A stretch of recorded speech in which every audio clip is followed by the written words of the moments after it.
It's a beautiful Friday, and welcome to Matters Arising at Landslide News.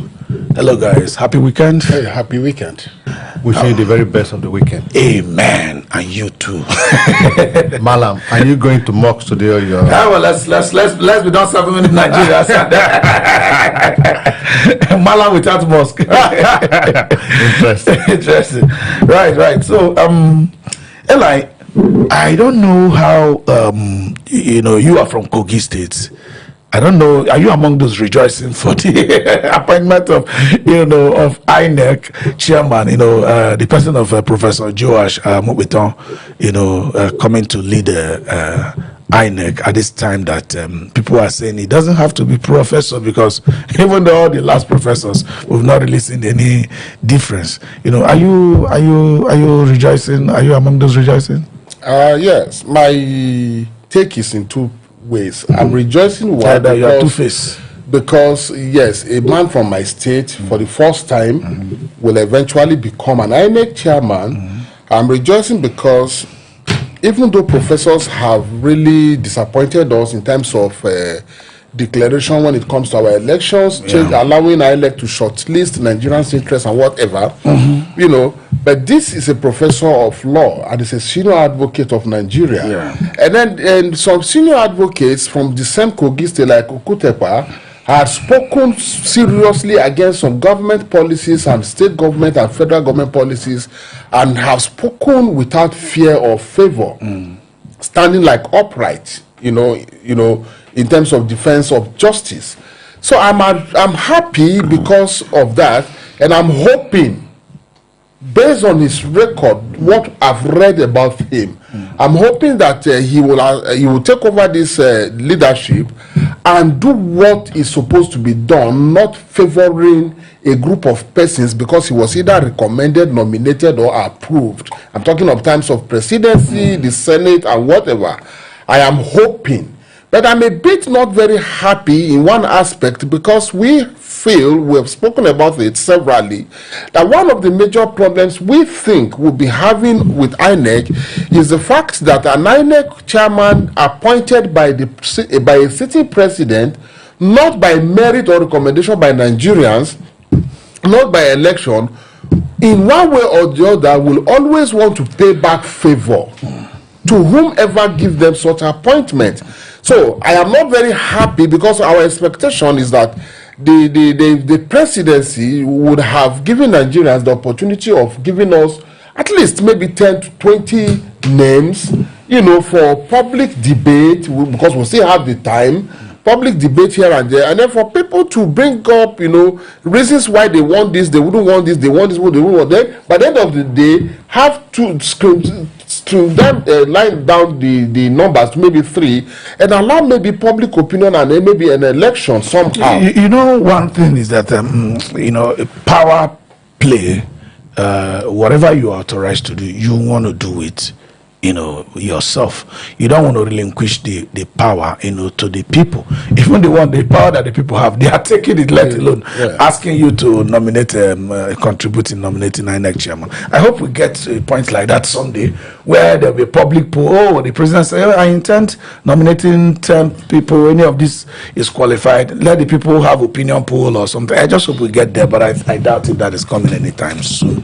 I think one of the reasons they say that Wike got crack with the president is because somebody he wanted, it wasn't probably who was nominated. I mean, if somebody like Wike wasn't able to pull through, I doubt if you will be able to tell how influence as to what you might want to appoint. But now, coming to this professor and INEC, is it issue of discretionary favoring the person that appointed him, or putting those processes that makes it almost near impossible, even though you had wanted to favor anybody, for you to favor somebody? I mean, you get to people's office where you tell them, he will tell you, sorry, I wanted to do this, but my hands are tied.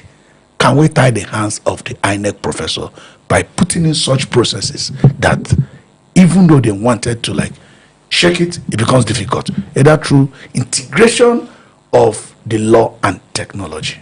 Thank you very much. I am very happy with this question. You know why I'm happy? Yeah. the law is already in place. Yeah. I've said it over and over, and I will say it again.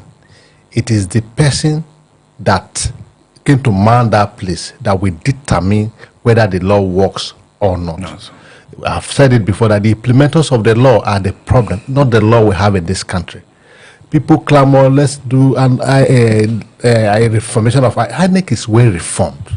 The 2022 Electoral Act, as amended, can serve the purpose we clamor for every day.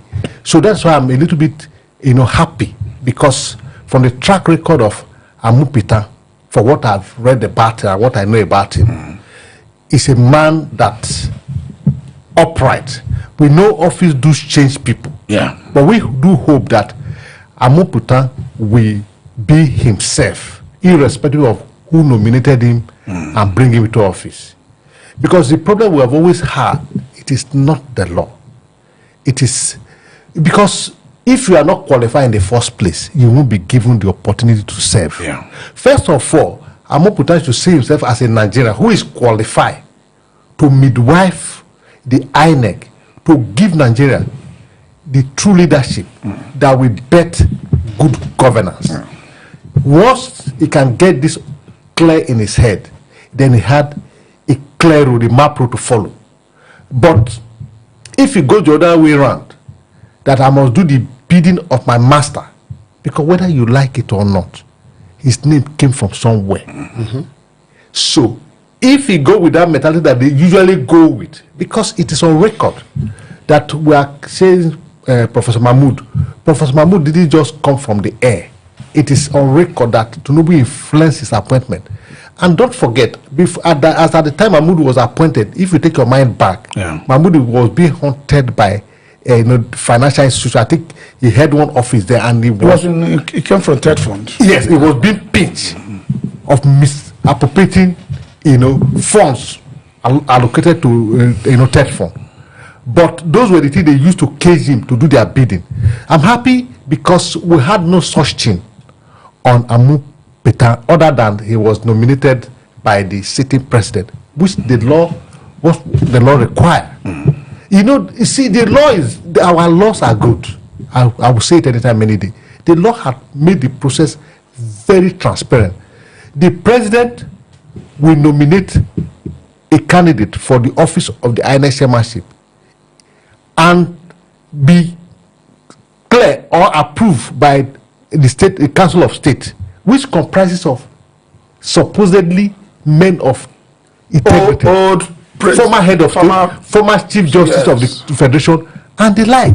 These are people who have lived their life, they've seen it all. Old people who are exactly to be able to do justice to issues. Yeah. So you don't blame the law, and after that it will go to the Senate. Who are the people? Because as it is, the National Assembly is in Nigeria, because everybody that goes there to represent their people. So if something is not of your interest, you speak against it. But what do we have? So that is the issue. It's not the issue of the law. So I am hoping, I'm praying that, like when you read the man's profile, the man is not just only a professor, he's also a senior advocate of Nigeria. That is, he has reached the epitome of the legal profession. Yes. It's a respected legal mind that has written books, and he's a scholar. As of today, he's still a lecturer at Unijos. You see, he's an alumni of Unijos. He schooled there and he continued his trade there. You understand? All along he has been in the private sector. I read somewhere the places I said before, he has been chairman of some industry that provides something. So the question is, whether we should tie his hand. The law has already tied his hand, but with the problem we always have, the laws were there. It was not Mahmoud who told you to go to court. After he had assured you that there were complaints, the laws allow him to say, he said we will look at you have about 7 days to hold on. Did he do that? To hold so it's not a question of the law, it's the person. Okay, I think I have always held this point. The kind of people you deal with make you oftentimes invest more in certain things. Invest more in security, invest more. After all, when you demarcate a building, everybody knows its plot. But because people might end up, encroaching, you begin to put physical barrier. Like, I agree with you. The 2022 Electoral Act we have can deliver a perfect election. With that same 2022 election, they did the electronic transmission of the House of Rep members' election and that of the Senate. It was in the presidential one that they decided to do otherwise, and to pour salt into injury. All the by-election and off-cycle elections, they have abandoned the electronic transmission. Now, if you get into some highways, you see them mark the center line with either solid white line or solid yellow line, letting you know this is mine. I'm going this way, the other person is going this way. That is clear enough. It's clear enough. But because that demarcation is not a solid barrier like we have a concrete median, some people can still leave their side and swerve into the other side. But if you have a concrete median at the middle, even though you had wanted to swerve to the, it's impossible. Yes, it's impossible. That is why people are asking for a kind of additional laws, making it mandatory. We have a group called NARCO that has started. They went to National Assembly many times, protested and all that. I think we'll try to get the convener. He was here twice. We'll try to get him again to know where they are. This mandatory electronic transmission of results, do you think we should canvass for it?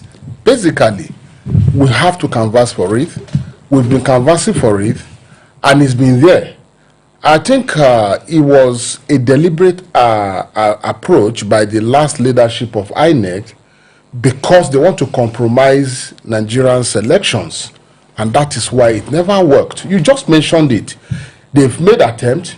They've tried using some of those things that were suggested in terms of electoral transmission of elections. And if they had problems, like somebody mentioned in the studio not too long from today, you do transactions in the bank. If the network is bad, you mentioned, if I'm not mistaken, you could put a hold and make correction and allow it to flow. But Jega never wanted, but from Jega's time, Mahmoud precisely, never wanted, he demanded for more money. He was given. He has no reason, no excuse. So it's not we demanding for new laws. Because you know the kind of National Assembly we have. Let them improve on the existing laws we have. Let them make sure that the electoral act we have, approved already, passed, are functional. Let there be no reason why we go into voting and they have any reason for us to begin to go back to the old one where they will have to use either analog instead of using the electronic system. They should rather improve, because if you give that room for people to say, okay, fine, let's bring in new laws to strengthen what we not have. necessarily just that single clause. Let me come that single clause of making it mandatory. Let me come in. I want to agree with you totally, because we are black people, we are Africans. Yes. We cease not to know where our boundary is. That is why you give that analogy of the concrete boundary, that you cannot go beyond. Even though you had wanted. Even you have to stay on your lane. Yes. I think sincerely there should be a reclaro call for that transmission to be imputed into our law, so that our courts, when the matter come before them, they will not find way to hide. There will be no discretion for the court. And look, the law states clearly, without ambiguity, that once election is being done, the result will be transmitted electronically. It should be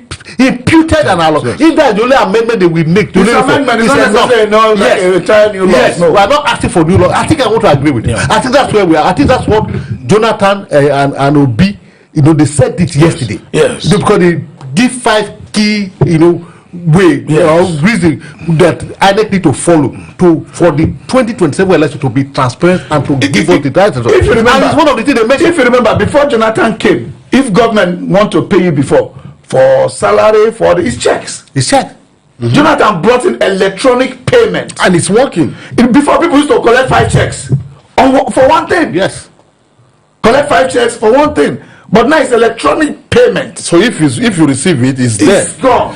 So we hope this INEC, the new INEC chairman, the first achievements in office that will give Nigerians and the whole world hope that, of course, he's a just man, as everything about him had been said, should be to make sure that the electronic transmission is what must be from the first day he assumed office.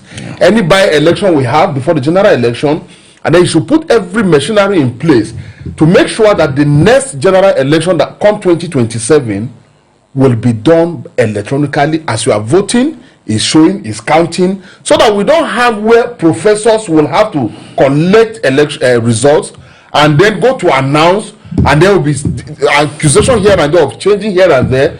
Then it will reduce a lot of low pressure on our judiciary and give Nigerians the confidence to come out to vote.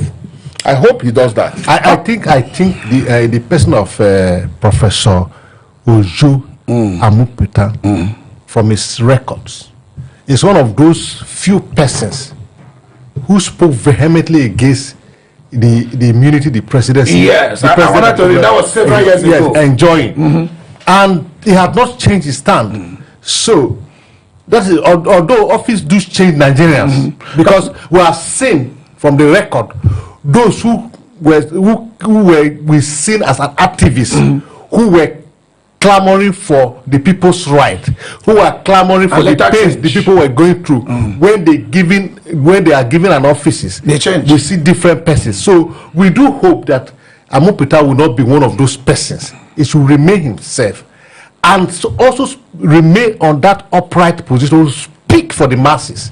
And that is what it means. Senior advocate of Nigeria, it should speak for the masses, because a lawyer is a minister in the temple of justice. That's how it should be. That's how it should be. So we hope and believe that Amupitan will disappoint those who think they are bringing him to truncate the effort of Nigeria, to subvert that the will of those who brought him is not in tandem with the will of Nigerians. The truth, but the people that brought him also wanting to do well. Yes, he did not disappoint them. Yes.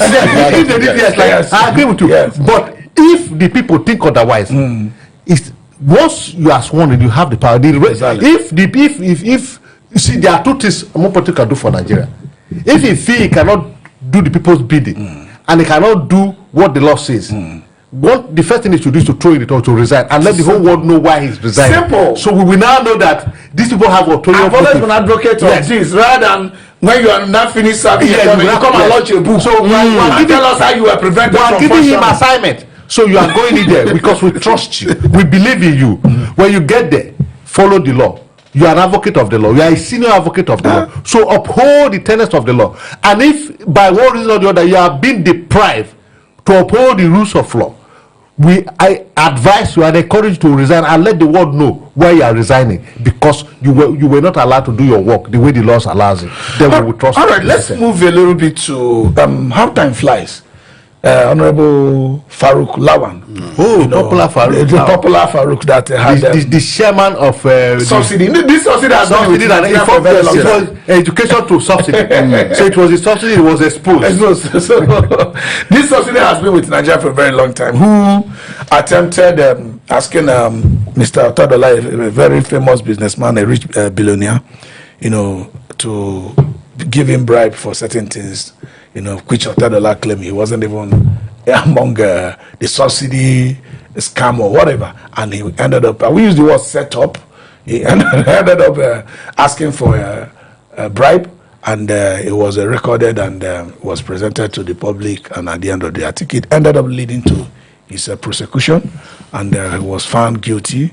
And I think he finished service of his term just last year here. Yes. So, and if when you're done serving the term, ordinarily you serve the punishment, but there's one punishment remaining. You can't contest into any elective office in the next 10 years in most cases. I think the statute is about 10 years thereabout. So I know we're getting the news now that he has been pardoned by the president. And he wrote from the very, very affectionate letter he wrote, it might be like this man could be interested in contesting again or some appointments. He said, to a fatherly, compassionate and decisive political leader, His Excellency President Bola Ahmed, GCFR, Bola Ahmed Tinubu, GCFR, God and history shall remember you. These are letters from Honorable Farouk Lawan to our dear president. Say, Mr. President Mr. President has cast a warm blanket over me, pulling me back from the harshness of yesterday's cold. I lie prostrate, utterly humble in my heart and entire being, grateful for the mercy which Allah, through Mr. President and my country, have shown me. See, Allah has used the president to show him mercy. You know, there's a lot of things that are involved in the decision to put people in jail. You know, there's a saying that the place of isolation is a place of revelation. Some people go to jail, coming back, feeling remorseful for what they have done. Some get to jail and they become worse of what they come out. Does it look like Farouk is a changed person? And what lesson can we learn, starting from when Mr. Otedla decided to not allow this thing pass like others, and to take the courage of throwing that in the open? Thank you very much. You know, as at the time Honorable Farouk Lawan, or Dishonorable Farouk Lawan, was caught in the act, it has been the House as one of the longest member of the Federal House of Representatives, and it was rumored that he was looking for money to contest for the governorship of Kano State, and that was what led to all of that. The lesson we learn from what Otedla does is this: Otedla happened to show that, look, the people, the so-called people you have in government, you think, because everybody loves Farouk Lawan. As a chairman of the House Committee on Education, he did a lot of beautiful things to the eyes of the public, but we don't know what he was doing behind until he became the chairman of, I think it's a subcommittee of the, because of the person, as supposed person of transparency and honesty, he was, you know, drafted to that subcommittee to see that they can solve the problem of the subsidy. And what happened in doing that? And because Otedla know that Nigerians are being deceived by their pretense, he said, let me show to Nigeria the people they entrust in place of leadership. This era of technology, he just simply set up camera. The man had demanded that we will remove your, and they were not his company. So he said, you asked for $3 million. You know what it means then? Even now? Yeah. And he recorded him. What it means that Nigeria should always look at the people they give, you know, position of leadership. And when you give them a position, always hold them accountable to account from on day to day. Continue to monitor them. Exactly of what they are doing. Now, he was found guilty. He left the house and he went to jail from honorable to dishonorable. We question whether he's remorseful or he had repented or not. We cannot say. North Central District, who was the former governor of Edo State, has said that come to APC, your sins will be forgiven. And remember that Honorable Farouk Lawan was a PDP member when he was caught in the act, and it was PDP government. They never spared him. They sent him to jail. Now he has finished serving his term. It is APC government that are pardoning him. Take note. The underlying fact. Does he show any sign of remorsefulness or repentance? Or because the sin had to be forgiven because he has come to the house of the APC? That is the question. All right. And before you go to, don't forget, this is a build up to 2027. Certainly. The president and the APC need to have more, you know, a larger house, because our people are being disgruntled within the house. So they need to bring in new people. So this is where we are. All right. Looking at Lawan and a lot of people who are going to vote today were not adults then. What lesson would they be learning from trying to use public office to intimidate others? Right. This thing is not just only happening in petroleum committees. It is happening with EFCC. It is happening with police. It's happening with custom. It's happening with road safety. It is happening with almost all the security agencies in Nigeria. I challenge the heads of all the agencies to appoint me to audit all their staff free of charge, so that we check what they own, and the properties they have, the expenses they make, expenditures they make, the kids they have in school, what they spend on them, the lavish lifestyle they live. security agency staffs who are meant to be those, even judges, who are meant to be those to hold others accountable. They rather use that position. To now ask for more money. But a good citizen who, in the person of Femi Otedola, as at that time said, no, this one is not going to slide. What lesson do we learn from here, as especially the youths? Well, we have the opportunity, some of us have the privilege of being in position. We should understand that keeping quiet and sharing out of looted public fund, particularly using that position to intimidate money out of others. Because where we find ourselves today politically is as a result of few Nigerians looting what was supposed to have been used to develop the country, making it personal wealth, using it to intimidate the general population. Now, Otedola have demonstrated a very good thing, not shielding anybody for whatever reasons, most especially a public office holder, like he has rightly said. You can imagine we have a PDP government putting one of theirs behind the bars, making him to serve, and of course, APC. I'm not surprised that Farouk is being pardoned. It's the same kind we have Ganduje, still caught on camera, collecting foreign currencies from contractors, kickback from government projects. He was given appointment by APC to become the national chairman, and after everything. So the lesson here is this: the people of Nigeria have the opportunity of taking back our country and allowing it to work. Giving pardon to a convict, an ex-convict, I'm not against somebody being forgiven his or her sin. Particularly when he has served.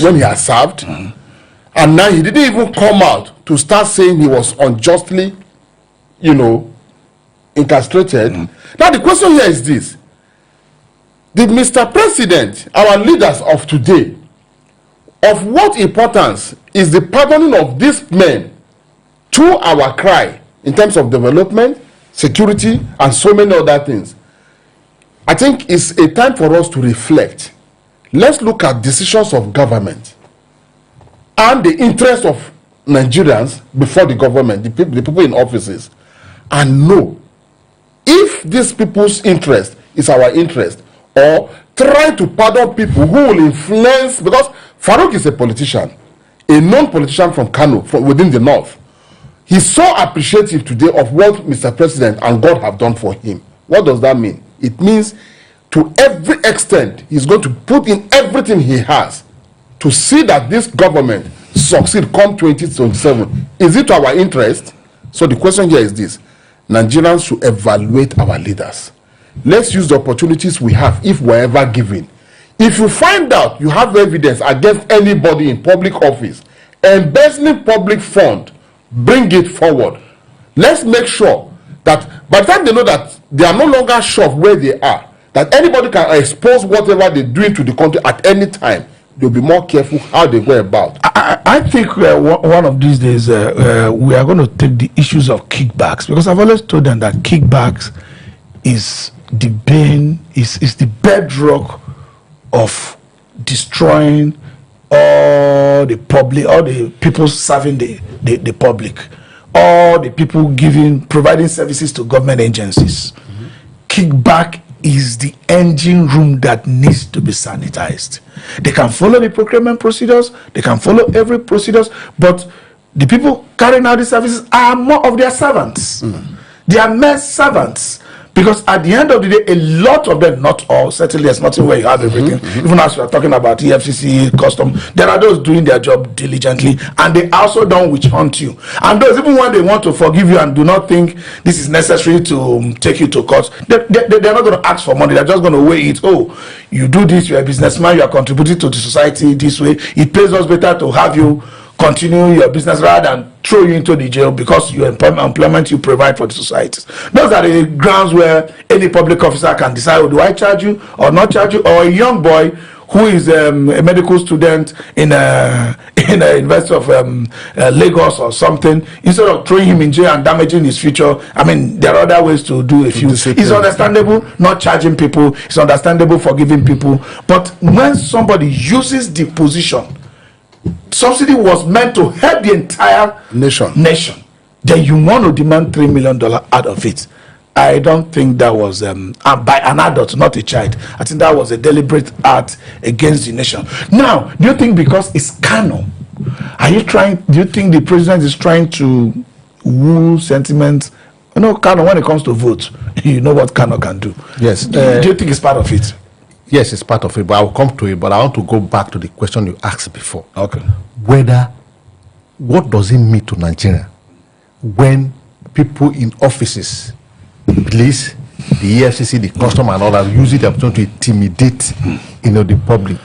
What should the public do? Otedola has so clearly demonstrated what we should do. Because in America, say if you see something, say something. If you hear something, say something. So long as you are sure of what you saw and what you heard, say it, so that the system can take it upon itself. Even though we don't have a system that we can trust, but let's say what we see. And that's what Otedola does. This is to all Nigerians. For instance, you are invited by the police or whatever, try to intimidate you for offense you didn't commit. Open your eye wide. Whatever you see there, say it when you get out. Simple. Whatever you heard there, say it. Let your word be against that officer that is interrogating you. They try to force things on you. And that's what Farouk was trying to do to Otedola. We do this. But okay, that's the way they go. If you see something, say something. Don't sleep over your right. And don't lose hope in the system. Exactly. That's what Otedola do. That's the message to Nigeria and to the Nigerian youth. You will be intimidated. They say you are Yahoo and all that. When they take you there, when they take your phone, watch there. Whatever they do with your phone, say it when you leave there. It will help. So now coming to the settlement aspect. Of course, this is a build up to 2027. And in recent time, Professor Jerry Gana came out to say that former President Goodluck Jonathan will contest. That's earthquake. Even though the PDP Publicity National Secretary has said that Jerry Gana is not speaking for them, but he has his opinion. The APC had never known rest. It has sent shockwave around it. They are jittery. All manner of statements have been made about Jonathan. That he will have his day in court he has failed before. Nigerians don't want to see his failure and mismanage economy. All manners. He shouldn't allow people to mislead him, his enemy. That he should enjoy his retirement. So, and you know, Kanu, he's a perfect gentleman. Yes. And like you said about Kanu, Kanu is very dear to any presidential candidate, especially now. Kanu it used to be between Kwankwaso and Shekaru, and there's a new twist to it. Ganduje, who used to be in the Kwankwaso camp, is trying to find his own path. He used to be the national chairman of the APC. From nowhere, they said he resigned. On head ground. The moment he resigned, 4 days later, he was given an appointment. The chairman of a fan or something that has to do with the airport, the aviation. It is being rumored that the henchman of Kanu politics, the person of Kwankwasia, is coming to APC, is not coming to APC, is coming to APC, is not coming to APC. And Tinubu said, what do we do? Or rather, the ruling government, what do we do to Kanu? The truth remains that Honorable Farouk Lawan is a stronghold. He used to be a very formidable force in Kanu. It's an influential element. And our city president is a strategist when it comes to politics, not governance, because we've seen that for the past 2 years. So he has seen, how do we checkmate this Kanu's vote? He goes to the archive and he set out his research team, and they have done their research. That's why I agree with you. It's all about settlement. Philip has led us to Jonathan. Let's talk about Jonathan. Jonathan is no matter who is the man is coming, you're going to shiver. So APC running helter scatter is probably rightly so. Of course, you see, the problem here is this: it's not just about Jonathan. Before this time, the North, they were expecting a different change. Yeah. Tinubu's leadership was a promise of continuity from where Buhari stopped. And he has done that. And he's continuing very well. So everybody look at it. How do we go out of this Quagmire. Thank you for that language. Now, the sleeping dog that was supposed to be left sleeping had been awoken. The North that clearly came out to bring up different reasons why Jonathan should not be re-elected now begin to compare his governance, his sincere interest, his tolerance to the general public, his absorption and tolerance to critics, his listening ears, and his ability to give way if the people do not want him again, and begin to compare him to these other people that they felt would have been their messiah from the time of Buhari, 8 years, expectations and disappointment over Jonathan. They realized it naturally that it was a big mistake to have judged Jonathan the way he was judged. I think they begin to say he was even better off than Buhari. Now Tinubu came on board. Instead of changing tactics, he said he was going to continue. It wasn't just it. That is one thing promise Tinubu brought and he kept. He continued. And Nigerians have seen the continuity in governance. So for some northerners and the whole country now to begin to try to wake the sleeping dog, and the dog decided a big problem to the Nigerian polity, because the APC are beginning to see that if the people that fought this man to go away, that gave us the bulk vote, have not suddenly feel that the man should rather come back and complete, maybe he will satisfy their yearnings, their expectation, their aspiration, then it's a big problem. Jonathan's showing body language of him and his men as if, okay, fine, if I'm being asked to come back, and then he has policies, let me come back and continue what I have started and make one or two corrections. It's a very big problem. All right. One of the things I won't use the word laughable now because it's already sub judice. The case is already in court, even though from all of that preceding judge. But now, since subsidy was removed,